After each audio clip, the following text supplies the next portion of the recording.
딱 반발 더 깊게 들어가는 뉴스 프레스룸입니다. 수학계의 노벨상인 필즈상을 수상한 허준희 미국 프린스턴대 교수가 연일 화제입니다. 이 한때 시인을 꿈꾸던 허 교수가 나이 40이 되기도 전에 평생 한 개 풀기도 어려운 수학계 난제를 11개나 풀었다는데요. 어깨가 절로 으쓱해지는 소식입니다. 프레스룸 지금 시작합니다.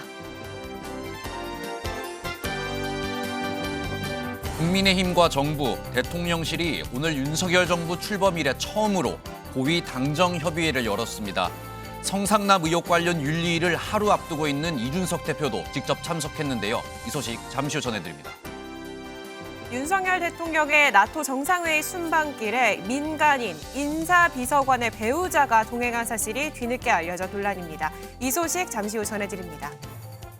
지난 3월에 지하철에서 60대 남성을 폭행했던 20대 여성에게 조금 전 1심에서 징역 1년이 선고됐습니다. 이 여성 과거 이미 한 차례 비슷한 폭행 사건이 있었던 것으로 전해졌는데요. 잠시 뒤 알아봅니다.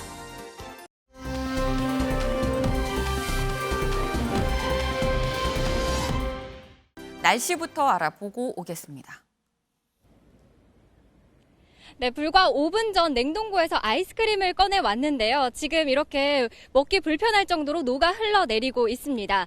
푹푹 찌는 찜통 더위가 이어지고 있습니다. 습도가 더해지면서 체감 더위는 이보다 더한데요. 흐린 하늘이다 하더라도 자외선이 강하고 또 낮 기온이 크게 오르는 낮 시간에는 외출을 자제하시는 게 좋겠습니다. 전국적으로 폭염특보가 발효 중인 가운데 현재 33도 안팎을 보이며 예년 이맘때 수준을 훌쩍 뛰어넘겠습니다. 밤사이에도 기온이 크게 떨어지지 못하고 열대야가 나타나겠는데요. 밤낮 무더위에 건강 잘 챙기시기 바랍니다. 무더위 속 전국 내륙을 중심으로 소나기가 내리는 곳이 있겠습니다. 중부 내륙은 내일 새벽까지 이어질 수 있겠고요. 소나기가 내리는 지역에서는 강한 돌풍과 벼락을 동반해서 시간당 30mm 안팎으로 매우 강하게 내릴 수 있겠습니다. 내일과 모레 장마전선의 영향으로 전국에 비가 내립니다. 경기 북부와 강원 북부 내륙과 산지에는 150mm 이상의 많은 비가 예상되고요. 그 밖에 속건과 광원 지역에는 30에서 100mm, 강원 동해안과 충청 이남 지역은 5에서 60mm가 되겠습니다. 내일 중부지방은 비가 내리며 심한 더위는 한풀 꺾이겠지만 일시적이겠고요. 다음 주까지 장맛비와 폭염이 오락가락하겠습니다. 밤낮 더위에 지치지 않도록 건강관리 잘 해주시고요. 모레까지는 우산 꼭 챙겨주시기 바랍니다. 지금까지 남산골 한옥마을에서 날씨 전해드렸습니다.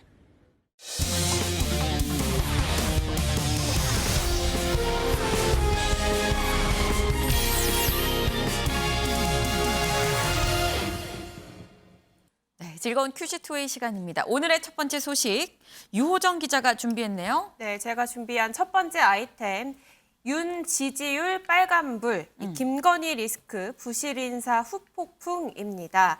지난주 윤석열 대통령의 나토 정상회의 순방길에 공식 지책이 없는 한 민간인이 동행한 사실이 뒤늦게 알려졌습니다. 대통령실 인사비서관의 배우자, 부인이었는데요. 이 인사비서관이 누군지 먼저 살펴보면요. 네. 이원모 인사비서관인데 검사 출신입니다. 윤 대통령의 그만큼 최측근으로 꼽히고요. 이 윤 대통령 대선 캠프 초기부터 합류를 해서 이 법률 대응 전반을 도와왔던 인물이고 윤 대통령 내외와 이전부터 인연이 있었던 것으로 알려졌습니다. 그런데 이 인사비서관의 부인 신 씨가 이번 순방길에 동행한 사실이 뒤늦게 확인이 되면서 적절성 논란이 일고 있는 상황입니다. 이 신 씨는 스페인에 먼저 도착을 했고요. 귀국할 때는 윤 대통령 부부와 함께 이 대통령 전용기를 타고 귀국을 했습니다. 현재에서는 김건희 여사 일정을 도왔다는 의혹도 제기가 됐는데요. 사실 김건희 여사가 지난달 경남 봉하마을을 방문할 때도 이 지인인 교수를 동행하면서 한 차례 도마에 오른 바 있잖아요. 그런데 이번에도 이 민간인인 신 씨가 그것도 대통령의 경호 사안인 이 순방 일정에 동행한 사실이 뒤늦게 알려지면서 이 비선 보좌 논란이 다시 한번 불거진 상황입니다. 근데 그렇다고 한다면 윤석열 대통령은 뭐라고 할지 궁금합니다. 항상 출근길에 기자들이 또 따라 붙잖아요. 네, 오늘은 다른 일정 때문에 출근길 질문을 받지 어, 않았습니다. 네. 다만 대통령실이 이것에 대해서 해명을 내놨는데요. 네. 일단 김건희 여사 수행 논란에 적극적으로 선을 긋는 모습이었습니다. 김건희 여사를 단 한 차례도 수행한 적 없다라면서 네. 이 전체 마드리드 순방 행사를 기획하고 지원하기 위해 간 것이라고 설명을 했습니다.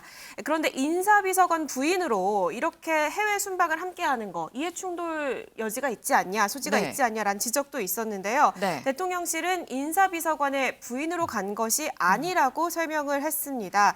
이 신 씨의 해외 체류 경험 또 국제행사 기획 역량을 고려해서 동행을 했고 불필요한 논란을 없애기 위해서 별도의 보수를 받지 않았다라고 설명을 했습니다. 그러면서 민간인 신분이지만 민간인 자원봉사자도 순방에 필요한 경우 이 필요한 절차를 거쳐서 기타 수행원 자격으로 함께할 수 있다라고 설명을 내놓은 상황입니다. 근데 지금 대통령실은 기타 수행원 자격으로 갔기 때문에 무보수였기 때문에 아무런 문제가 없다라고 하고 있습니다만 야당은 굉장히 좀 세게 비판을 하고 있는 것 같아요. 네, 맞습니다. 우상호 비대위원장은 이런 게 가능하다면 이 해외에 가서 무보수로 일하고 항공료랑 호텔비를 내달라고 하는 국민들이 쇄도할 것이다 라면서 심각한 문제라고 지적을 했는데요. 우 위원장 목소리로 직접 들어보겠습니다. 만약에 문재인 정부 때 김종숙 여사께서 만약에 이렇게 지인을 데리고 가셨다고 그러면 온 언론이 가만히 있었겠습니까? 가만히 안 있었겠죠. 이 문제는 전 국회에서 굉장히 이제 좀 심각하게 따져봐야 할 문제입니다. 제가 역으로 말씀드리면 이런 거죠. 국정농단의 주범이 최순실 씨는 네. 박근혜 대통령의 오랜 지인이고 박근혜 대통령을 오랫동안 지원했던 정말 믿을 만한 분 아니었습니까? 그러면 최순실 씨가 박근혜 대통령으로부터 무슨 보수를 받았습니까? 근데 국정농단 사건이 생기는 거잖아요. 이런 개인적으로 지인을 쓰고 또 그 지인을 대동하고 이렇게 다니는 거에 대해서 아무런 문제의식이 없는 대통령 영부인의 문제는 국가적 문제가 될 수 있습니다. 네, 들으신 것처럼 최서원으로 개명한 최순실 씨도 이 박근혜 전 대통령이 보수를 받았냐라고 언급을 했습니다. 네. 이 지인을 동행한 것에 대한 문제의식이 없는 것이 문제다라는 점을 지적한 모습이었습니다. 네, 반면에 국민의힘은 이 대통령 측을 좀 옹호하는 그런 입장을 내놓고 있습니다. 특히 권성동 원내대표, 이 문재인 정부를 언급하면서 반격에 나섰는데요. 네. 특히 이 BTS를 언급을 했습니다. 문재인 대통령이 행사를 나갈 때 이 BTS도 수시로 동원하지 않았냐. 네. 민간인 같이 갈 수 있는 거다. 이런 논리인데요. 이렇게 좀 대통령실을 옹호하는 모습 보였는데 권성동 원내대표 이야기도 직접 들어보겠습니다. 대통령이 이 국정 수행 과정에서 꼭 공직자만 수행하라는 법은 없거든요. 예. 필요하면은 외부 민간인도 데리고 갈 수 있다 저는 그렇게 보고 있어요. 문재인 대통령 때 보면 뭐 수시로 동원하잖아요, 그죠? BTS 수시로 뭐 해외 방문할 때마다 동원해가지고 같이 무슨 뭐 퍼포먼스도 벌이고 그랬잖아요, 문재인 대통령이.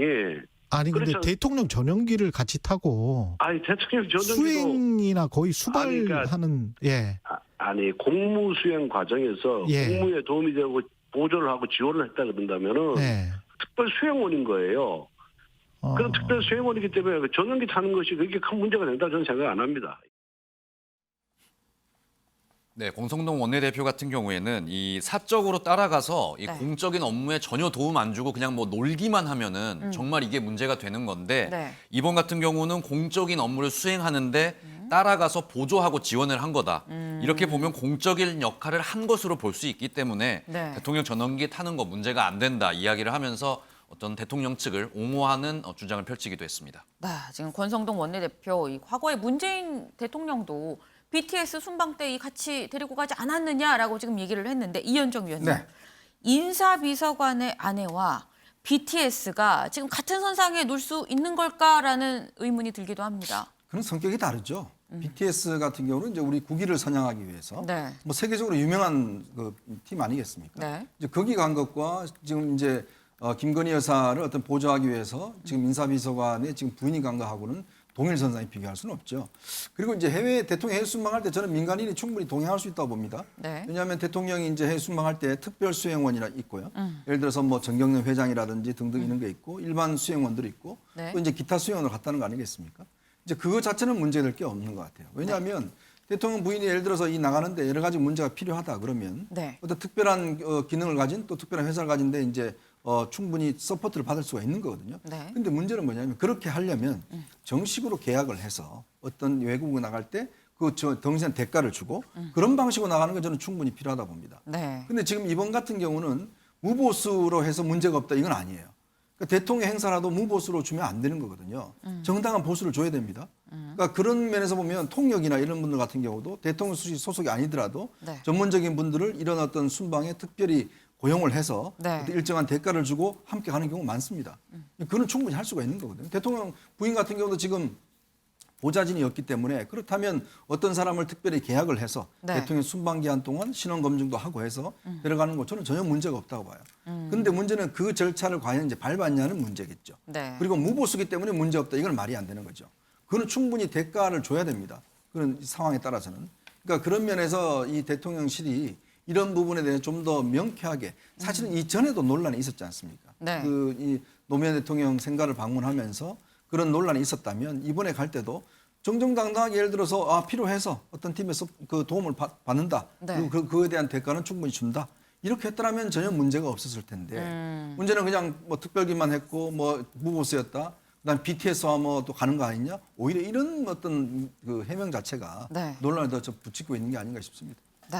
지금 뭐 대통령실에서는 무보수로 간 데다가 지금 행정적 절차도 다 거쳐서 적법하게 이 동행을 한 거다라고 지금 얘기를 하고 있는 상황입니다. 김준일 대표님. 예.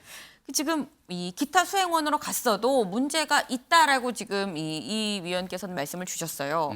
근데 어떻게 보세요? 이 문제가 있다고 보시는지 없다고 보시는지 그리고 왜 자꾸 이런 비선 논란이 김건희 여사 관련해 갖고 자꾸 이 불거지는 걸까라는 의문도 또 들거든요. 그러니까 이현종 의원님이 잘 짚어주셨는데 조금만 보론을 하자면은 네. 민간인 신분들 많이 가잖아요. 근데 두 가지가 충족이 돼야 됩니다. 하나는 전문성이요. 네. 어떤 특정한 그 분야에 있어서 전문성이 돼야 되고 하나는 네. 대체 불가능성이 있어야 돼요. 이 사람이 아니면 안 된다. 네, 아까 네. 얘기했듯이 뭐 삼성전자 이재용 회장이 만약에 대통령하고 같이 뭐 이를테면 바이든 대통령 대체가 만난다라고 안 되죠. 하면 대체가 안 되는 거잖아요. 네. 우리가 다 이해합니다. 예를 들면 그런 부분들은. 근데 이분이 그러면은 전문성이 있느냐 대체 불가능하냐 이 두 가지를 봐야 돼요. 이분은 지금 한방의료재단 이사장의 차녀고요. 그 전에 한방 관련 모 회사의 대표로 잠깐 있었습니다. 그러면은 나토 정상회의와 한방이 도대체 무슨 관련이 있느냐에 대해서 대통령실이 증명을 하면 됩니다. 그래서 이 사람은 이런 부분에 전문성이 있었고 이런 부분에 대체 불가능했다라고 하면 되는데 무보수다. 뭐 이런 것들이 아까 말씀하셨지만 그거는 전혀 변명이 안 되는 거죠. 그러니까 네. 심지어는 오늘 아침에는 조력하지 않았다. 이런 식으로 또 대통령실이 해명을 했어요. 전체 행사만 우리가 한 거다. 예, 예. 뭐 어쨌든 그런 거 자체가 말바꾸기로 비춰질 수 있고 굉장히 궁색해 보인다라는 거예요. 그러니까 이 부분은 계속 이제 논란이 됩니다. 그래서 지금 이제 김건희 여사와 관련해서 논란이 되는 부분이 여러 건이 있었잖아요. 근데 예를 들면은 사적 일정이 있고 네. 사적 일정은 아니지만은 김건희 여사의 공식 행사가 있고 그리고 국가 행사가 있습니다. 이거는 네. 국가 행사예요. 그 중에서도 가장 이런 논란들을 가장 조심해야 되는 건데 네. 어떻게 보면 지적을 받는데 안 고친다. 그러면 국민들 입장에서는 왜 이러지? 이게 굉장히 지지율이 떨어지는 거에 대해서 굉장히 큰 요인이 있다라는 걸 말씀드리겠고요. 하나 권성동 원내대표 말씀 짧게 드리면은 네. 조언을 드리자면은 우리 BTS 손흥민, 김연아 좀 건드리지 않았으면 좋겠습니다. 예. 전혀 도움이 안 돼요. 예를 하나 들리면 지난번에 안민석 의원이 그 얘기했어요. 최강욱 의원 징계한다니까 네. 지금 월드컵 앞두고 손흥민 집에 보낸 꼴이다. 네. 예. 최강욱 의원이 그 정도의 골 결정력이 있는지 한국 3M으로 완전 운전해서 헛발질한 것도 그거지만은 손흥민 그 팬들 100만 안티 만들었거든요. 이것도 네. 마찬가지. BTS 아미들이 이게 적절하다고 생각을 하겠습니까? 그러니까 비유를 하더라도 좀 이런 분들은 하지 말고 다른 비유를 좀 생각하셨으면 좋겠어요. 네, 지금 다방면으로 지금 꼼꼼한 조언을 주셨습니다. 특히나 이런 말씀을 주셨어요. 지금 비슷한 지적이 반복이 되는데도 고치지 않는다면 국민들이 이걸 어떻게 생각을 하겠느냐라는 이런 부분도 좀 말씀을 주셨는데 근데 보니까 이 김건희 여사 관련해서 비선 논란 말고 또 다른 논란이 있습니다. 네, 여권에 또 다른 지적이 있었는데요. 네. 박지원 전 국정원장이 어제 한 얘기입니다. 네. 대통령실 리모델링이 마무리가 됐고 여기서 김건희 여사가 공식 일정이 있을 때 대통령실의 2층과 5층을 함께 사용할 수 있다라는 방안이 거론이 되자 네. 박 전 원장은 접견 공간이 필요하다면 둘 수 있는데 그걸 섞어 쓴다는 게 말이 안 된다라고 지적을 했습니다. 김 여사가 공사 구분을 못하는 것 같다라면서 집무실에 배우자가 와 있으면 장관이나 수석이 들어오겠냐라고 했는데요. 만약 필요하다면 뭐 부부 합동 근무실을 따로 만들라라는 얘기를 하기도 했습니다. 네, 지금 부합동 근무실 얘기까지 나왔습니다.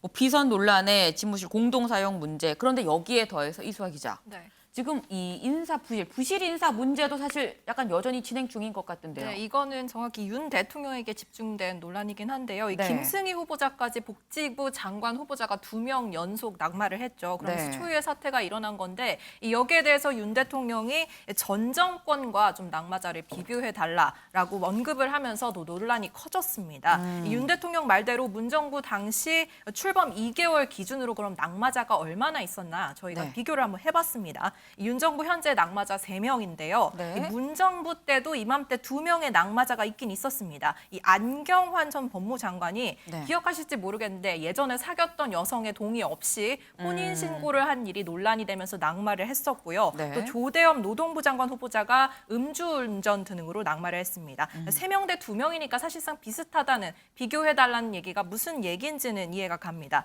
하지만 이런 비교를 떠나서 네. 이 전 정권과 비교해달라라는 대통령의 발언에 대해서 좀 여당에서도 불편한 반기는 분위기만은 아닌 듯 싶은데요. 네. 이 대표적으로 박민영 국민의힘 대변인이 민주당도 그러지 않았냐는 윤 대통령의 발언이 이 민주당의 입을 막을 논리가 될 수는 있겠지만 이 민주당처럼 하지 말라고 뽑아놓은 것 아니냐라는 국민의 물음에 대한 답변은 될 수 없다고 쓴소리를 SNS에 남겼습니다. 네, 사실 저희가 방송에서 몇 번 말씀을 드렸던 것 같긴 합니다. 윤석열 대통령 지지율이 지금 썩 좋지 않은 상황이다. 지금 데드크로스가 됐다. 그러니까 부정이 긍정을 앞섰다라고 전해드린 것 같은데 지금 이 계속 이런 일련의 어떤 논란들이 있다 보면 지지율이 더 떨어지는 거 아닌가라는 생각이 들기도 하고요. 네, 마침 그걸 확인할 만한 오늘 여론조사가 네. 하나 나왔습니다. RN서치 조사 결과인데요. 이 네. 보시면은 윤 대통령 국정 수행 평가가 긍정이 42.6% 그리고 부정이 53%로 부정이 10.4%포인트 앞서면서 오차 범위를 훌쩍 넘었습니다. 네. 저희가 데드크로스 얘기했던 게 엊그제 같은데 이 정도의 차이가 난다는 걸 다시 한번 확인할 수 있었고 이 콘크리트 지지층이라고 불릴 수 있는 60대 이상에서는 사실 큰 변화가 없었지만 네. 윤 대통령 당선에 큰 몫을 했던 20대와 40대 부정평가가 60%를 넘어서 눈길을 끌었습니다. 네, 지금 계속 지지율 하락세가 계속되고 있는 상황입니다. 이 윤 대통령 그래서인 건지 지금 현장을 또 굉장히 자주 찾고 있어요. 네, 맞습니다. 오늘은 일단 취임 후에 첫 전군 주요 지휘관 회의에 참석을 했는데요. 네. 계룡대를 직접 찾았습니다. 이렇게 계룡대를 직접 찾아서 한 것이 역대 대통령 중 최초라서 눈길을 끌고 있고요. 네. 주로 국방부나 청와대에서 열렸었거든요. 그리고 또 어제는 여성 경제인의 날 유공자 정부 포상 수여식에 참석했는데 네. 윤 대통령이 직접 이것을 착용해 보는 모습이 화제가 되기도 했습니다. 어떤 건지 직접 확인해 보시죠. 경력분들 집에서 애기 키우다가 개발한 거 이게 쿠션 같은데 애기띠예요. 네, 데스크가 파야 돼서. 그래? 네, 한번 해봅시다.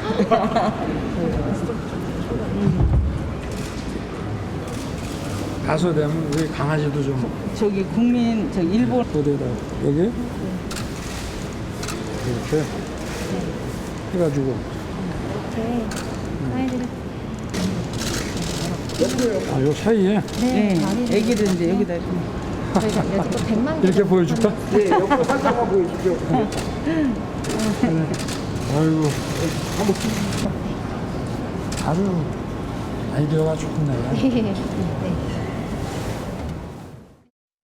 네, 이 윤석열 대통령 직접 이 아기띠를 해보는 그런 모습이었었는데 이현종 의원님. 네. 사실 대선 기간 동안에는 이렇게 직접 현장에 나가고 뭐 시장도 가고 시민들 만나고 이렇게 스킨십을 하는 게 지지율을 올리는 데 좀 도움이 됐었을 것 같은데 지금 이제 취임한 이후입니다. 취임한 이후에도 이렇게 직접 현장에 가고 스킨십을 하는 게 이게 지지율 회복에 도움이 될까요? 일단 뭐 이 모든 대통령의 행보가 국민들과 직접 접촉하는 건 다 도움이 되겠죠. 근데 지금은 이제 더 중요한 건 뭐냐면 그전에는 이제 선거 캠페인이었지 않습니까? 네. 가서 공약을 하고 또 주민들과 만나고 이런 거였다면 지금은 이제 대통령이라는 어떤 면에서 보면 결정을 하고 또 정책을 어떤 면에서 보면 실행을 하고 네. 그 성과를 내오는 자리에 있는 거거든요. 그러니까 근본적으로 다른 거죠. 위상 자체가. 그렇다면 지금에 있어서 이제 국민적 지지를 올리기 위해서는 결국은 이제 성과로서 국민들 앞에 판단받을 수밖에 없습니다. 네. 특히 지금 뭐 경제 상황이 워낙 좋지 않다 보니까 이런 부분에 대한 어떤 국민들에게 보여지는 모습들 정말 대통령이 열심히 노력하고 있구나. 네. 그리고 또 우리 장관들이나 내각이 잘 움직이고 있구나. 또 여기에 여당이 잘 받쳐주고 있구나. 그래서 실질적으로 기름값도 좀 떨어지고 내 삶이 좀 나아지는구나. 네. 내 집값도 좀 떨어지는구나. 등등. 이런 모습들을 보여야지만 이게 지지율에 반영이 되는 거거든요. 근데 되게 어려운 포인트들이에요. 그렇죠. 그래, 집값도 좀 자리 잡고 네. 기름값도 좀 떨어지고 굉장히 어려운 건데. 그러니까 그거에 앞서서 제일 네. 중요한 건 뭐냐면 대통령이 우리의 문제를 느끼고 계시는구나.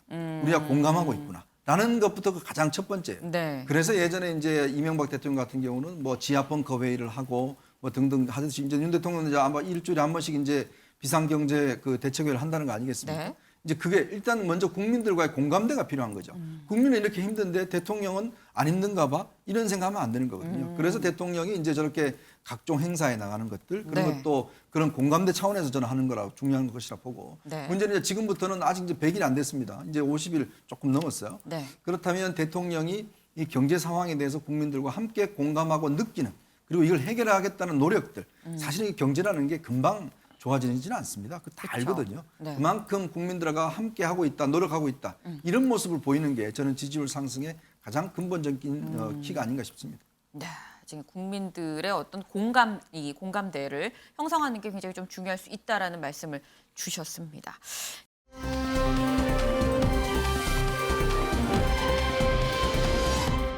다음 소식은 김현 기자가 준비했네요. 네, 제가 준비한 두 번째 아이템, 윤리위 하루 앞둔 이준석, 현재 심경은입니다. 네. 이준석 국민의힘 대표의 어떤 정치적 생명을 좀 이제 결정지을 수도 있는 이 윤리위가 하루 앞으로 다가왔습니다. 이 하루 앞두고 윤석열 정부 첫 고위 당정 협의회도 처음 같이 열렸는데요. 네. 윤리위 하루 앞둔 이준석 대표 이 회의에 직접 참석을 했고요. 네. 이 모습을 통해서 저희가 하루 앞둔 이준석 대표의 심경을 좀 추측을 해보려고 합니다. 어떤 모습이었는지 영상으로 함께 보시죠.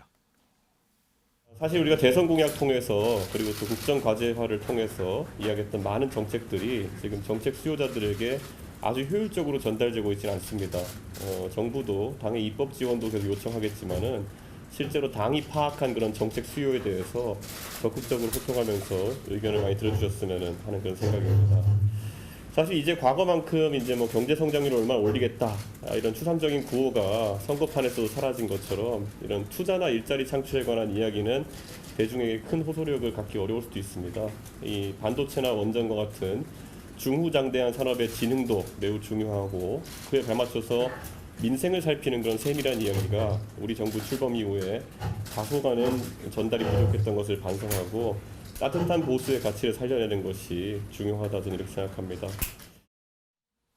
네, 앞서 들으신 이준석 대표의 이 공식 발언에서는 뭐 윤리위 이야기 없었고요. 네. 대선 지방선거 공약을 미행하고 있다. 이 부분에 대해서 우리 당이 좀 반성해야 된다. 이렇게 좀 쓴소리를 내놓는 모습을 보였습니다. 네. 사실 근데 이 공식 발언보다 저희가 좀 더 주목을 했던 거는 네. 약간 그 앞에 펼쳐지는 분위기였습니다. 네. 이 사전 환담 같을 때 이 권성동 원내대표나 한덕수 국무총리 같은 경우는 좀 활발하게 이야기도 하고 네. 대화를 주도하면서 좀 밝은 모습을 보였는데요. 네. 이준석 대표 보시는 것처럼 약간 좀 굳어있는 얼굴을 보였고 네. 별다른 이렇게 말수가 많지 않았다고 합니다. 평소에 네. 비해서요. 그래서 조금 위축된 모습을 보였는데 아무래도 징계회 뭐 내일 윤리위 하루 앞두고 조금 오해를 불러일으킬 수 있는 소지는 좀 줄이려고 저런 행보를 좀 보이지 않았나 생각이 들었습니다. 그리고 특히 제가 한 가지 더 눈에 띈 점은요. 네. 이준석 대표 약간 좀 살이 빠진 것 같습니다. 저희가 예전에 대선 때부터 이준석 대표 네. 많이 보여드렸는데 네. 대선 때는 살이 좀 많이 불었었잖아요. 그래서 저희가 프레스룸이 이준석 대표 측에 좀 물어봤을 때도 네. 이준석 대표가 대선 때는 이 건강 관리를 아예 하지 못해서 최근에 이제 좀 식단으로 건강 관리를 하고 있다 이런 입장을 밝히기도 했었는데 네네. 실제로 저희가 좀 비교를 해보니까 오늘 같은 경우 좀 많이 빠져 보이더라고요. 네. 제 눈에도. 그랬는데 제 또 개인적인 생각으로는 네. 최근에 좀 자신을 둘러싸고 있는 여러 문제들이 좀 스트레스가 있어서 좀 살이 빠지지 않았나 그런 생각이 좀 들기도 했었습니다. 근데 이렇게 딱 사진을 지금 두 장을 같이 놓으니까 확연히 지금 살 빠진 게 보입니다. 약간 없던 턱선이 좀 나타나는 지금 그런 상황인 것 같은데 그만큼 지금 약간 마음 고생이 있을 수밖에 없는 그런 상황이니까 뭐 그럴 법하다라는 생각이 들기도 하는데 김준일 대표님. 예. 일단 어쨌거나 저희가 지금 분위기를 쓱 봤는데 썩 좋아 보이지 않는 그런 상태예요. 그런데 저기에서 한 얘기가 지금 굉장히 지금 대선 공약 관련해서 쓴소리를 많이 내놨습니다. 한 10분 동안 얘기를 했다고 하던데 이거는 무슨 의미인 걸까요? 근데 이제 저게 정말로 그러면 윤석열 대통령한테 네. 아프게 다가오거나 정말로 쓴소리거나 기분이 나빴을까라고 하면은 네. 그렇게 보이지는 않아요. 그러니까 어찌됐든 지금 정부의 지지율이 떨어지고 있고 당 지지율도 떨어지고 있고 그 네. 부분에 있어서 어떤 문제점들이 있는지에 대해서 얘기를 한 거잖아요. 당대표로서 원론적인 얘기를 했을 것이 한 부분이다. 그렇죠. 그러니까 저기에서 그러면은 우리 정부 잘하고 있고 당도 잘하고 있습니다 하는 게 더 이상해요. 지금 지지율이 이렇게 안 나오고 있는데 네, 네. 그건 아주 원론적인 얘기예요. 사실은 지금 그러니까 공약이 제대로 안 지켜지고 있다. 오히려 네. 이게 진짜 쓴소리라고 한다면은 윤석열 대통령의 어떤 태도에 문제가 있습니다. 이런 거 좀 고치십시오. 뭐 예를 들면은 네. 이런 게 나오면은 이건 진짜 쓴소리죠. 그러면 정면 충돌 뭐 이렇게 볼 수가 있는데 이 정도는 당 대표로서 당연히 할 수 있는 거고. 네. 그래서 이제 오늘 이제 뭐 이게 주목받았던 거는 내일 윤리위 때문에 상당히 그렇죠. 주목을 받았잖아요. 저거에 대해서는 지금 평가를 내리기에는 조금 어렵지 않나. 오늘의 이것만으로 보면은 뭐 이를테면 쓴소리를 했기 때문에 예를 들면은 뭐 각을 세웠다 이렇게 보기에는 아직 좀 이른 것 같고요. 어찌됐든 그리고 살 빠진 거 말씀하셨는데 네. 저 때 살이 쪘던 거는 아마 술을 너무 많이 먹어서 그때 그러니까 그 본의 아니게 네. 일을 네. 하다 보니까 술을 계속 먹어야 되는 대선 기간 때는 여기저기 많이 만나면서도 얘기를 해야 되고 하니까. 그래서 이제 부었던 거고요. 지금은 아마 제가 듣기로는 조금 뭐 이런저런 일 때문에 자제를 하고 있다 이런 얘기를 제가 들었어요. 예. 건강 신경 좀 썼으면 좋겠습니다. 네. 건강을 신경 쓰면 좋겠다는 말씀까지 붙여주셨는데 사실 지금 이 고위 당정 모습만 봐서는 그럼 내일 윤리위가 어떨까가 약간 가늠이 잘 안 되는 부분이 있습니다. 김현 기자. 네. 그럼 지금 국민의당 내부 분위기는 어때요? 네, 일단 당내 일각에서는 계속해서 이준석 용퇴해야 된다. 용퇴론이 흘러나오고 있습니다. 네. 국민의힘 한 중진 의원이 언론과의 인터뷰를 가졌는데 네. 이 중진 의원이 이준석 대표와 굉장히 절친한 사이로 알려져 있다고 합니다. 네. 그럼에도 불구하고 이준석 대표가 이 결과에 대해서 책임을 지는 것도 중요하다. 절친함에도 이런 이견을 밝히면서 네. 조금 당내 분위기를 짐작할 수 있을 만한 인터뷰를 내놨고요. 네. 정치 원로라고 할 수 있는 뭐 이인재 전 의원 같은 경우에도 네. 이준석 대표를 향해서 이 당을 정말 사랑하는 마음이 있다면 용퇴하는 결단을 좀 내려달라 이런 글을 SNS에 올리기도 했습니다. 지금 약간 당 분위기는 자진 사퇴해라라는 쪽으로 좀 기울어지는 것 같은 그런 모습인 건데 이 대표랑 사실 그동안 윤핵관, 친윤계가 굉장히 지금 대립각을 세웠었는데 친윤계는 지금 이 상황에서 D-1 뭐라고 얘기합니까?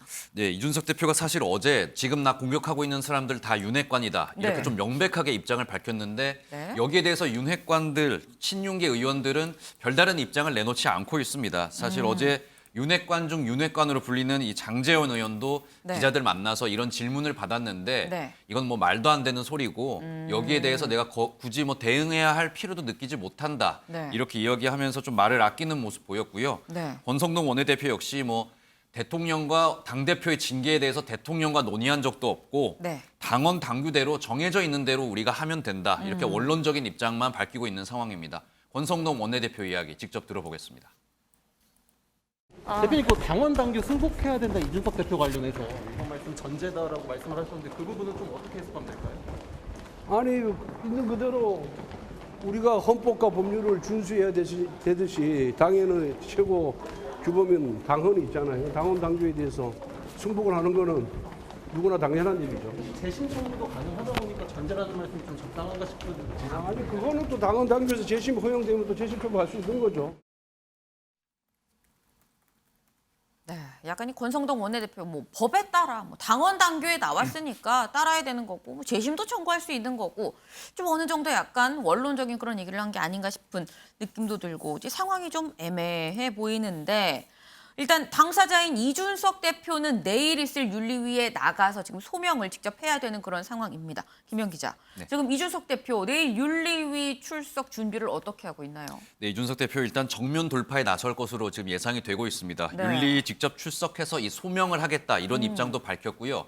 또 하나의 약간 반격 카드를 준비를 하고 있는 것 같은데 네. 이 윤리위원 일부가 지금 익명 인터뷰를 한 것 같다 이렇게 얘기를 하고 있습니다. 네. 이 익명 인터뷰를 한 윤리위원 사실이 맞다면은 이게 당규에 어긋나기 때문에 이준석 대표는 이 사람 지금 색출하는 작업을 지금 돌입을 했다 이런 입장을 밝혔거든요. 네. 이준석 대표 이야기 직접 들어보겠습니다. 저는 제가 윤리위에서 저에 대한 징계 절차 개시한 뒤에 이양희 위원장을 포함한 어떤 윤리위원에게도 연락을 한 적이 없습니다. 그렇기 때문에 전혀 그런 부분에 대해서는 제가 알지 못하고 네. 언론인들의 접촉 같은 경우에도 대부분의 윤리위원은 하지 않고 있는 걸로 알고 있습니다. 보면은 기사가 익명의 윤리위원이 인터뷰한 게 되게 많거든요. 그러면 근데 제가 언론인들한테 대충 물어보니까 한두 명이 다 하고 계시다 그러더라고요.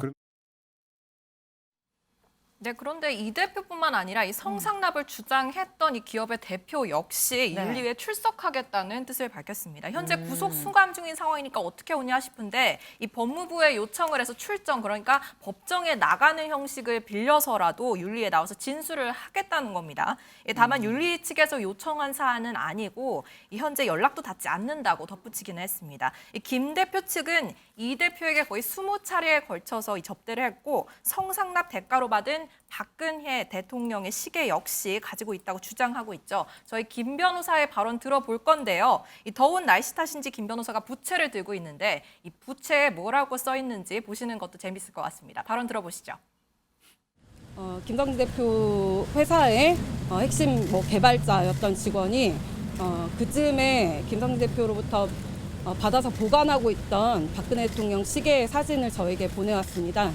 흔히 알고 있는 청와대 공장에서 이렇게 주문 제작한 청와대 사진이 아니라 박근혜 대통령 성함이 적혀 있는 대통령 시계가 사진이 지금 오늘 아침에 제가 전달을 받은 게 있어서 그와 관련해서도 오늘 진술이 이루어질 것입니다. 왜냐하면 김성진 대표가 시계를 받은 날이 8월 15일 광복절날 이준석 대표가 성접대 받은 그 룸사롱 그날 받은 것이기 때문에 그와 관련된 진술이 구체적으로 나올 것이고 네, 부채가 바로 마지막 영상에 잠깐만 나오긴 했는데요. 좀 네. 내용을 보여드리자면은 부채 레알 크크 그렇다면 여기까지 어디선가 들어보셨을 겁니다. 모두 이 대표의 과거 SNS 발언을 옮긴 부채 모양이었습니다.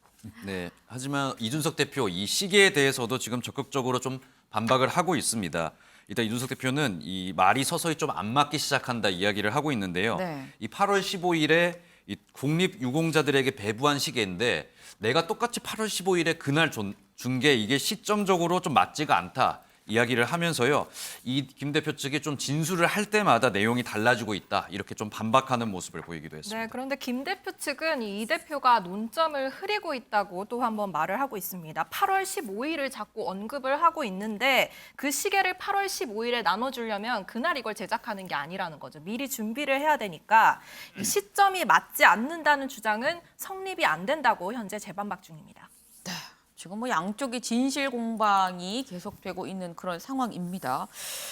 이현정 위원님, 지금 내일 윤리위에서 결론이 나지 않겠느냐라는 전망이 좀 대체적이긴 합니다만 글쎄요, 내일 결론이 날까요? 난다면 어떤 결론이 날까요?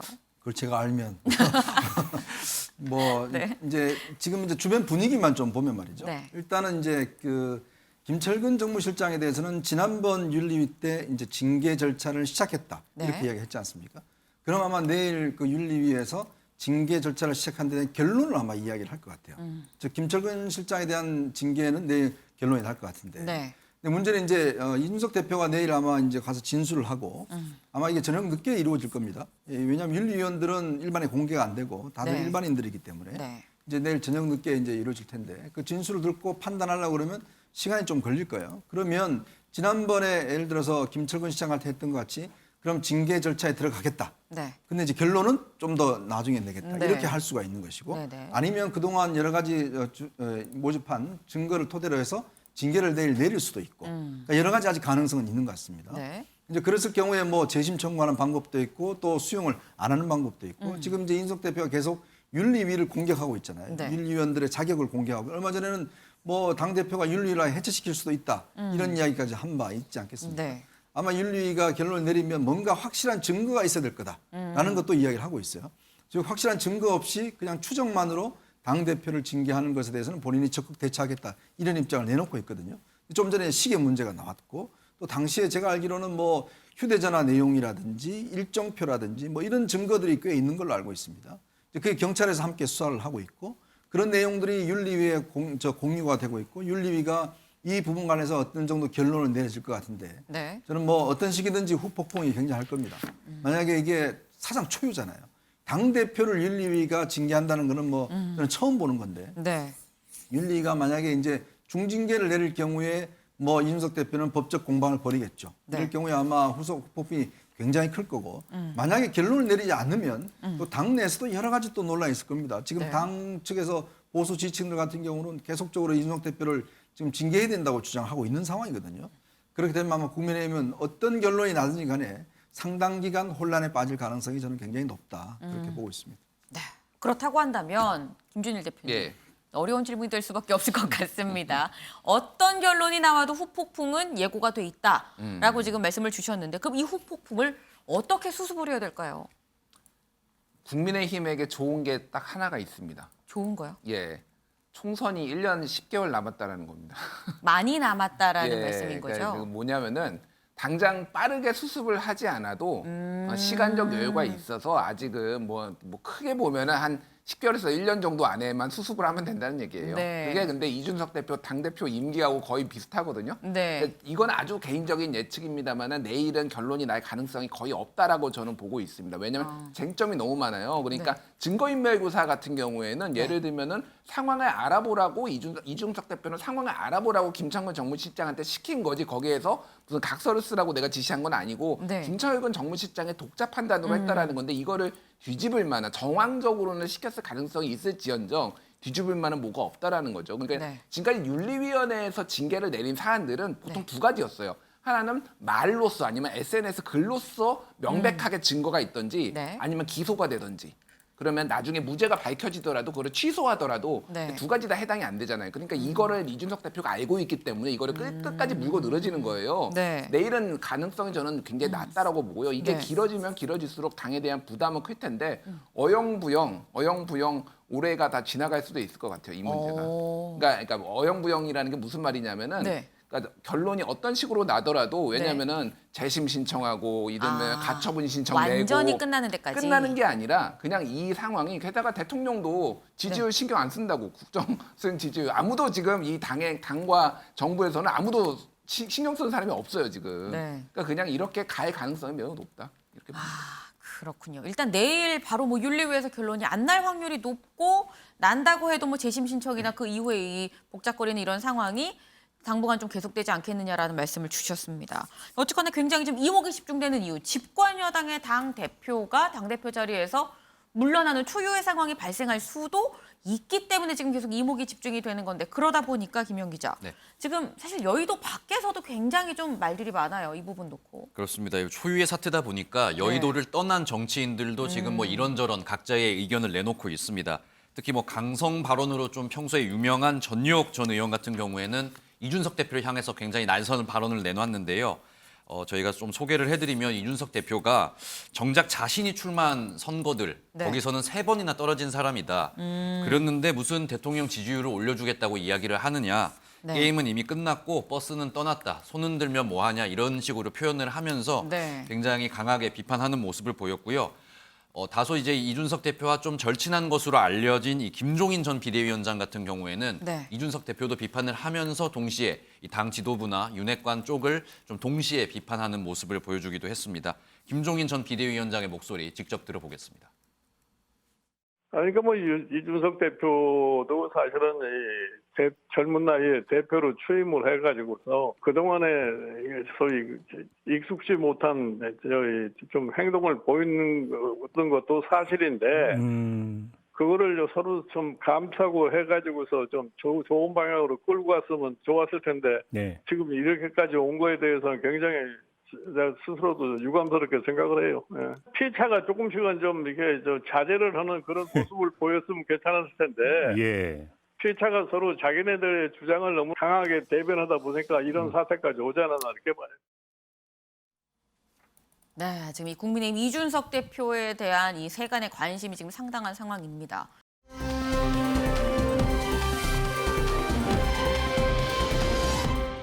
그만큼 또 민주당의 박지원 전 비대위원장에 대한 관심도 지금 계속되고 있는데 오늘 이 박지원 전 비대위원장 출마 여부에 대해서 앞서서 비대위가 사실 출마할 수 없다라고 결론을 내린 바가 있는데 여기에 대해서 오늘 당무위가 또 비대위의 결정을 존중한다. 다시 말해서 박지원 전 비대위원장 나올 수 없다라는 결정을 다시 한번 또 확인을 했습니다. 그런데 이런 상황에서 지금 유호정 기자, 박지원 전 비대위원장이 오늘 SNS에 좀 의미심장한 글을 올렸어요. 네, 박 전 위원장은 오늘 이 초심을 되새기며 토사구팽에 굴하지 않겠다라는 글을 올렸습니다.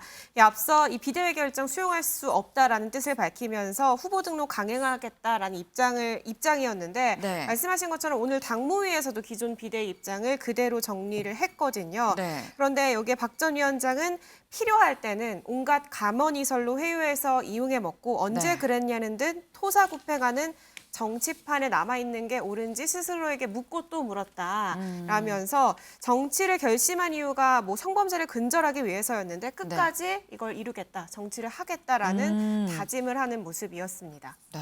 지금 이 박지원 전 비대위원장이 쓴 단어들 뭐 토사구팽, 뭐 계륵, 지금 이 어떤 당에 대한 배신감이 좀 느껴지는 그런 대목들인데 지금 당내 신흥 세력이라고 할 수 있죠. 친명계랑 박지원 전 비대위원장 지금 계속 맞서 싸우는 좀 그런 모습이에요. 네, 그리고 그 일선에 김남국 의원이 있는 상황이죠. 박지원 전 위원장은 전대 출마 이후로 이재명 의원이 달라졌다, 실망했다라는 점을 하나로 꼽았고 네. 그 이후 이 의원의 최측근 김남국 의원은 박 전 위원장의 출마를 강하게 비판을 해왔습니다. 김 의원이 그 출마 자격을 비판을 하자 이 박 전 위원장은 여기에 맞서서 김 의원의 입당 시점도 거론을 했는데요. 네. 어떤 얘기인지 직접 들어보시죠. 김남국 의원께서는 어떻게 국회의원이 되셨나 봤더니 2020년 2월에 민주당에 이제 입당한 지 한 달도 안 돼서 공천을 받으셨더라고요. 그러니까 당규대로 하면 공직 후보자 출마 자격이 없는 건데 당무위가 정한 그 특별 당규에 따라서 이제 공천 자격을 준 거거든요. 아, 그렇습니까? 네. 그래서 저도 당규에 따라서 출마 자격을 논의해달라, 결정에 따르겠다 이렇게 말씀을 드린 건데 저는 그렇게 글을 올리신 것을 보고 본인이 하면 규정에 따른 것이고 뭐 제가 하면 특혜를 달라고 한 것으로 좀 받아들이신 것 같아서 이런 게 저는 내로남불이지 않나.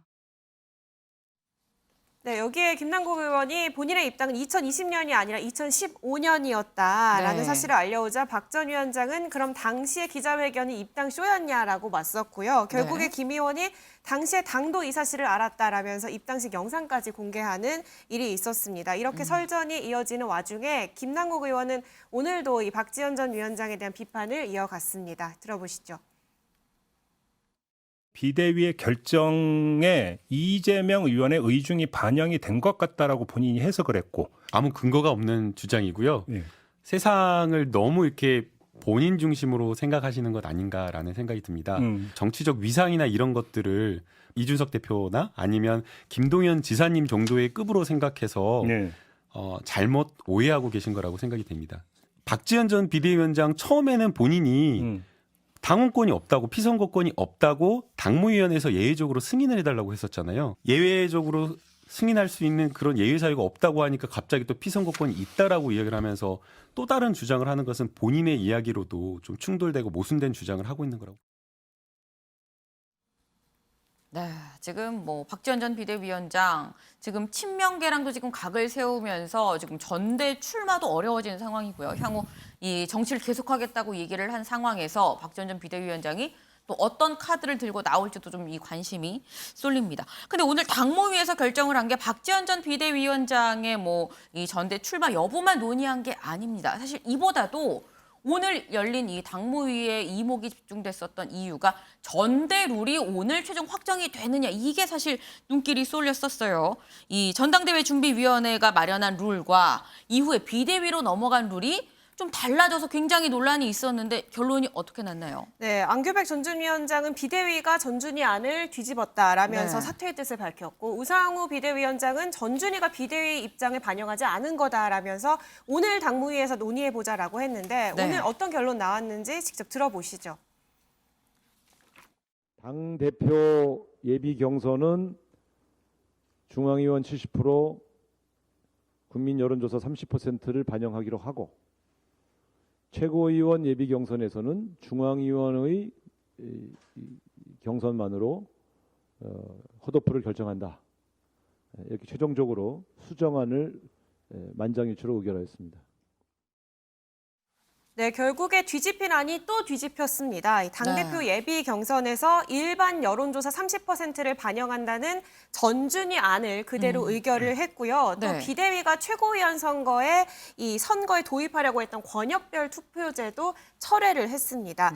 다만 비대위 의견을 반영을 해서 최고위원 예비 경선에 대해서는 중앙이 100%로 컷오프하자라는 안이 반영이 됐습니다. 어떻게 보면 결국 이 둘의 타협점을 찾은 것으로 보이는데요. 이 같은 결정에 안규백 전준위원장 앞서서 사퇴의 뜻을 철회하면서 앞으로 좀 열심히 해보겠다라는 뜻을 밝혔는데요. 다만 좀 파장은 적지 않을 전망입니다. 오늘 당무위에서는 굉장히 날선 공방이 오갔고 고성이 오가기도 했습니다. 그리고 앞서서 우상호 비대위원장은 오늘 비대위 회의에서 말을 하지 않는 모습을 보이기도 했거든요. 그래서 왜 말을 안 했냐라는 기자들의 질문을 하자 그러면 말을 안 한 효과가 없기 때문에 답변을 하지 않겠다라는 얘기까지 하기도 했습니다. 약간 이 전준위와 이 비대위 사이 어떤 신경전 그런 부분이 좀 감지가 되는 것 같기도 합니다. 그런데 이현정 위원님, 아니 이 비대위에서 오늘 이렇게 당무위에서 이렇게 순순하게 좀 또 수정이 원래대로 전준위 안대로 갈 거였으면 왜 초반에 이걸 또 수정을 했었던 걸까라는 생각이 들고 이게 순순하게 수정이 될 사안인가 싶기도 하고요. 그러니까 아마 시청자분들은 이게 뭐가 다르지? 뭐가 이렇게 달라지는 거지? 아마 궁금해하실 거예요. 단순하게 이야기를 하면 지금 이제 민주당의 대의원들이나 이런 분들 같은 경우는 친문들이 꽤 많습니다. 자, 그렇다 보면 당 내부로만 이렇게 뽑으면 자칫하면 이재명 후보가 굉장히 불리할 수가 있어요. 근데 국민 여론조사라든지 국민들한테 많이 물으면 이재명 후보가 유리한 국면이에요. 그래서 이재명 후보 측에서는 계속적으로 국민 여론조사나 이걸 늘리고 당 대의원들을 좀 줄이자 이런 입장이었거든요.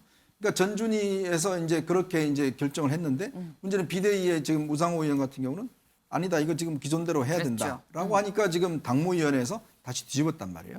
결국은 제가 볼 때는 역시 이제 저 민주당은 점점 친명당이 되어가고 있구나. 즉 이재명 의원의 영향력이 상당히 강해지고 있구나라는 걸 오늘 이제 결정해서 보여주고 있는 게 아닌가 싶습니다. 결국은 이재명 의원의 세가 점점 더 커지고 있는 것 같다라는 말씀이셨습니다.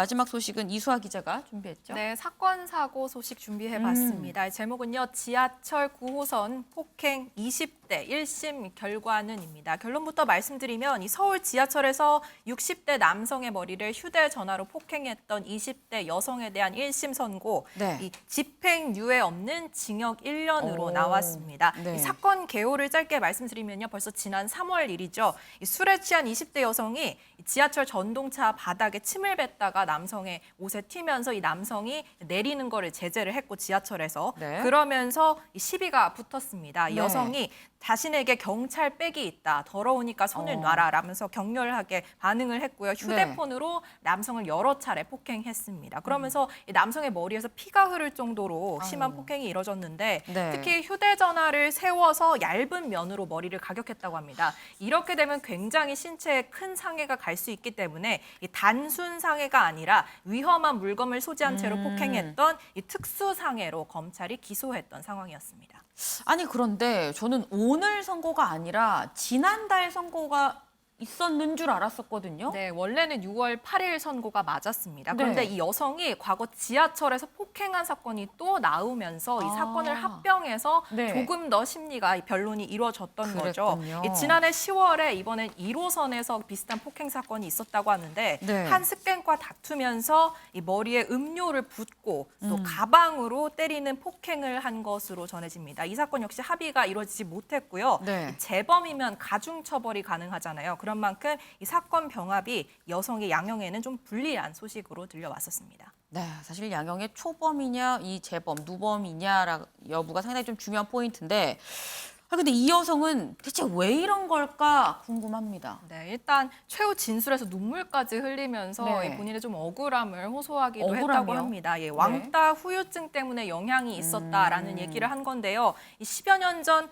왕따를 당하면서 상처를 많이 받았고 또 병원에서 간호조무사 실습을 하면서 노인들을 싫어하기 시작했다. 그래서 60대 남성을 때리는 것까지 갔다라는 취지로 발언을 한 것으로 알려지고 있습니다. 이 정신치료를 받지 못한 것을 후회한다고 말하기도 했는데요. 네. 그렇다면 이런 왕따나 정신치료 필요성이 감형 요소가 됐냐? 그 부분은 아직은 확실치 않은 것 같습니다. 이 법원 판결 내용을 보면요. 이런 우울증이나 왕따 경험에 대한 언급은 없었지만 다만 이 검찰이 2년을 구형했는데 법원이 1년만 이 현재 선고를 한 상황이거든요. 네. 어느 정도 좀 정상 참작을 통한 감형이 있었던 게 아닌가 싶기는 합니다. 네. 피해자들한테 용서를 받지 못한 사정을 모두 고려해서 형을 정했다고 했는데 일단 검찰이 구형한 것보다 1년 정도 낮게 나온 거잖아요. 그래서 통상 구형보다는 선고가 좀 낮게 나오죠. 네, 그렇긴 한데요. 일단 현장에 있었던 기자들 사이에서는 네. 검찰의 항소 가능성도 있다. 뭐 이런 얘기가 나오긴 한다고 합니다. 근데 사실 저 사건이 처음에 딱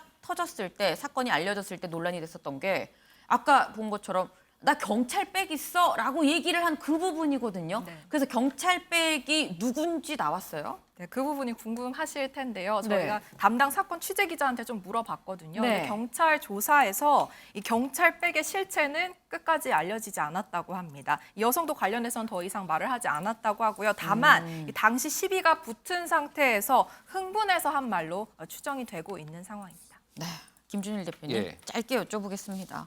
사실 생각보다 지하철, 버스 이런 대중교통 속에서 일어나는 저런 폭행 사건이 좀 빈번한 것 같긴 해요. 예, 이게 이제 스트레스 지수가 상당히 높다라는 거죠. 그러니까 지금 뭐 코로나 기간에는 네. 이제 자유가 좀 억압받는 것에 대해서 이제 그런 것들이 있었고, 네. 그래서 뭐 여러 가지 이제 이런 것들이 특히 이제 대중교통에서는 소위 말해서 만만한 사람들이 있습니다. 이 여성이 저는 우울증 왕따 주장을 했지만 받아들이지 않는 게 본인이 붙어볼 만한 사람을 폭행을 했어요. 예를 들면은 다른 20대 여성 네. 아니면 노인. 근데 건장한 30대 뭐 30대 40대 남성한테 했다라면 일관성 있게 이 사람이 우울증 때문에 뭐 갑작스럽게 했다라는 게 되는데 그러니까 골라서 했다라는 거예요. 이게 정황상. 그러니까 이런 것들을 조금 감안을 해야 되는 거고 어쨌든 예, 이런 부분들을 좀 우리가 고려를 해봐야 될 것 같습니다.